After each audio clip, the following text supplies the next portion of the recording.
So let's just say that this is a population, and I'm going to say this is a scale of sort of religiosity here.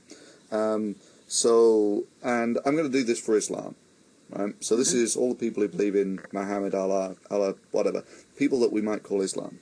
And, you know, over on this side you've got the sort of people who don't really care about eating pork or any of that thing.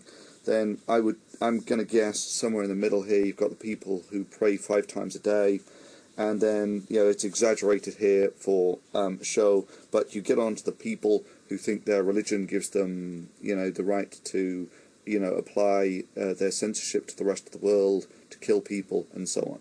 Do you think this is a reasonable appraisal of what Islam would look like? I mean, I'm not interested in the fine details of the model. I'd make 2 comments. One is, I'm not sure the normal distribution is appropriate. Fine, Lorentzian, Gaussian, whatever, it doesn't really greatly matter. But it is a distribution something like this. I think it's more likely to be, to have 2 or 3 peaks to it. Fine, no problem with that. Yeah, okay, and the other thing is you've sort of got, I think, 2 axes of extremism and moderation, and I'm not sure how they interrelate. One is in what they would like to achieve, and one is in how they would set out to achieve it. So if you've got 2 axes that are orthogonal, with minus being moderate, and plus being extreme. Yeah. One axis is I'll go with that. Okay. Now I've drawn another curve there, and I've drawn it sort of translated a little. I'm not sure whether this is going to be stage left or whatever, but and I'm going to call this one Christianity, and it's a similar shaped curve, right? And I would say that it's shifted this way. I mean, the one that you do know is that there are less Christians who are willing to kill people for religious reasons, you know, burn down embassies, whatever. There are less, if you like, highly motivated people in Christianity than there are in Christianity than there are in Islam. Would you agree with that? Across the world, or in the US? No, across the world, summation of, you know, world population. So what you really want to do over time is either shift this curve or diminish the amount of this group here, right? Now, populations have what you would call plasticity over time. So, for instance, there was a time, you know, you scroll Europe back a few hundred years when Christianity was over here. You know, that there were people took religion more seriously. I mean, you've seen these maps of religious distributions in the world, yeah? See if we can actually get some of these up here. So, in this case, I've got Islam on the top here, which is, you know, the thing that you notice almost instantly when you start looking at these maps is Islam is very localized, relatively, right? If you compare the spreads of the populations, is, you know, the countries that are Islam heavy tend to be in the 90+% range, whereas the Christian countries tend to be more grey, yeah, and what's the other thing? Yeah, I mean, so just based on this, do you have any? Obviously, the religions have different attributes, different profiles, if you like. Yeah, what do you think is the key factors that determine this distribution? Do you say key factor or key factors? Key factors. Well, that's a range of things that I was going to come on to later, but certainly we can jump forward a little bit. Let's see. Okay. The headers that I gave for this are path dependency, cultural dominance of the West, brain drain, rentier states, Western imperialism in the modern period, older Western imperialism, the role of culture, the role of religion, and the interplay between the above. And you think that is the prime reason why Islam is either mostly black or white, whereas the Christian ones are more diffuse. You think that those factors apply over the whole world. You don't think these are actually related to the way that the people actually practice the religion. I think the way people practice the religion is part of it, but I think that some of the features that lead to what society looks like in the Islamic world are what I just mentioned. So you don't. Well, let me ask you a question, Thunderfoot. Yes. When you were, how have you controlled for other factors? What other factors have you considered in this? Well, this is the thing when you're dealing with populations, is you're dealing with over-defined problems, right? So you have to actually make your decisions, your models.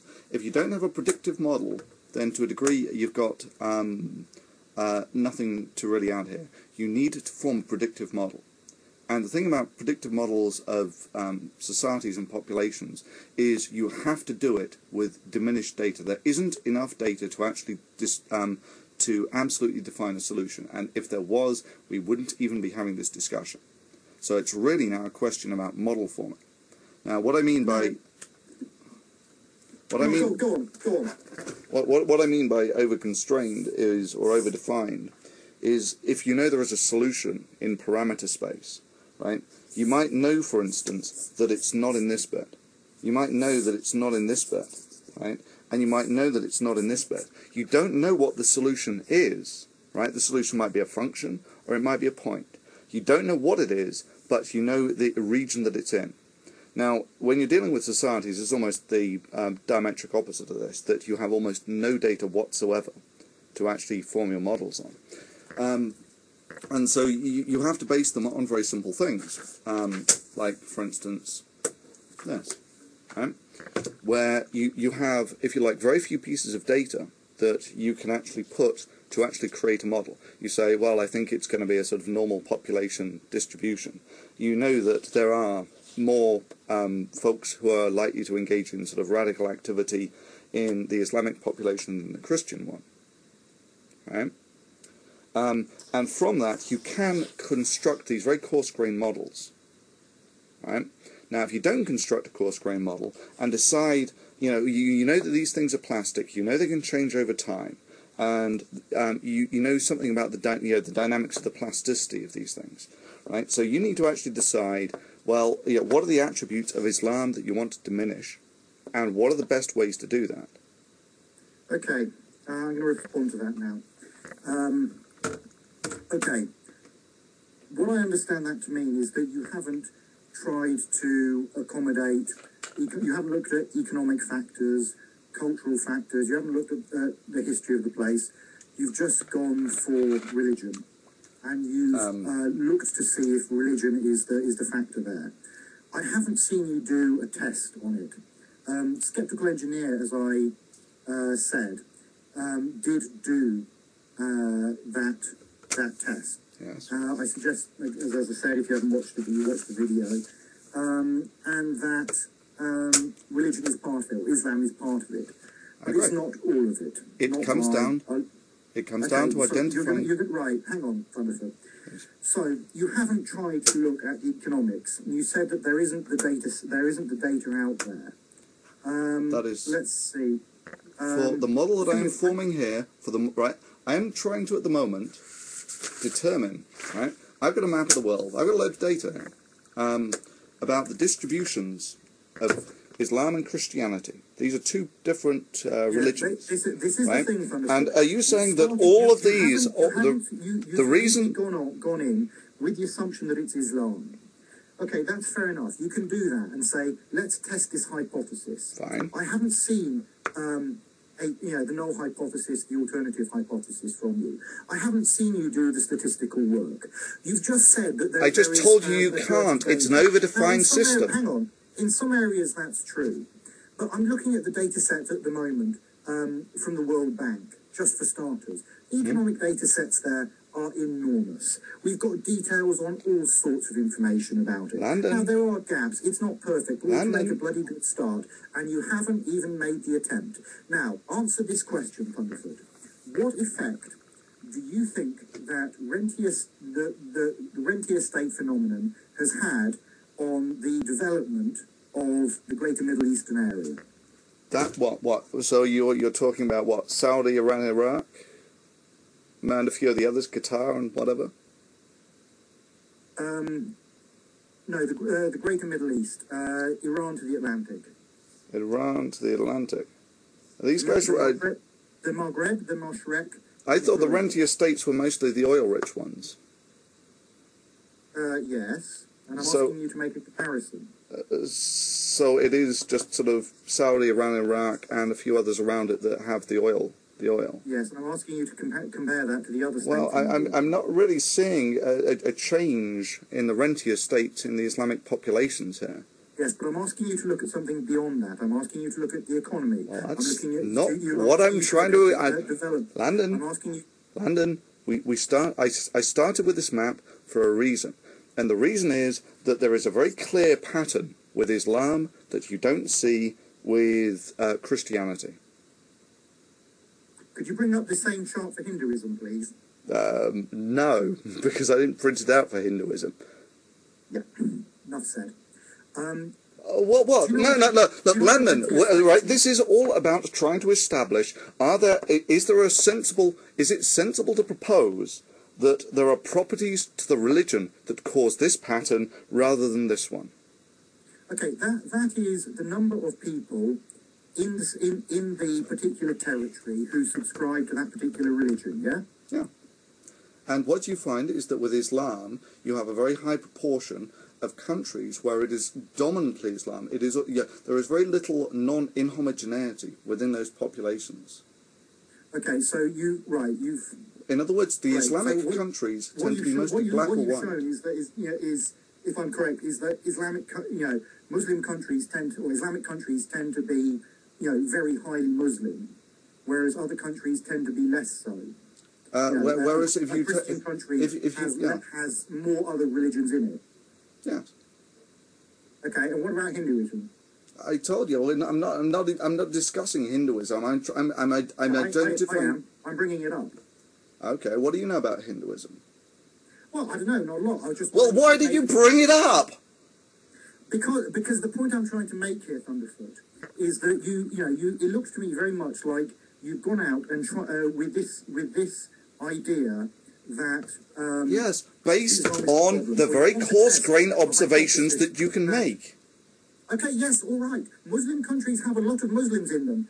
No, hooray. That's not the observation, Landon. That is not the observation. Now, I haven't seen you do the hypothesis testing here. All I can see there is a chart that looks at number of Muslims in the Muslim countries. You haven't tried to deal with economics. You haven't tried to deal with other social factors. You haven't tried to deal with imperialism. You haven't tried to deal with things like rentier states. Do you think that they have an effect? No, London. This would be like saying, all right, there's global warming, but you've not looked at the correlations to pirate ships. You've not looked at the correlation to, number of mosques built or whatever. You can kick the ball into the long grass as much as you want, right? But the bottom line is these charts contain information, right? And the piece of information that I take off this is the Muslim countries have a very, very high propensity to be black or white, right? Much more so than the Christian countries, right? Okay. I see this as a property of the religion.